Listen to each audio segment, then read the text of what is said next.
माता तीर्थ औँसीको सम्पूर्ण आमाहरूलाई र मेरो प्यारी मम्मीलाई धेरै धेरै शुभकामना।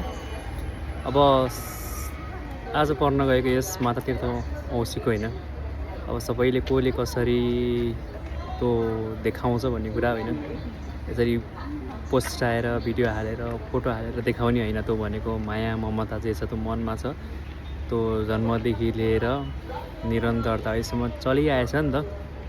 त्यो एक दिन देखाएर देख्ने चिज होइन होइन। अब कसैको अब मन शान्त गर्नलाई यताउति कोही घरदेखि टाढा हुन्छ होइन, त्यसलाई अलग हो। नत्र पनि यो एक दिन यो लाछ खुवाछ राम्रो गरेछ, अब आज हुनेले गर्ने हो, नहुनेले गर्दैन होइन र।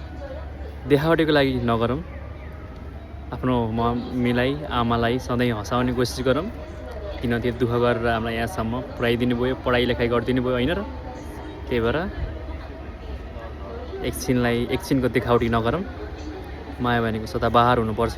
हस्, यति भन्दै फेरि पनि मेरो मम्मीलाई धेरै धेरै सम्झना भन्दै औँसीको माता तीर्थ औँसीको धेरै धेरै शुभकामना है त। जय नै नमस्कार सन्देश।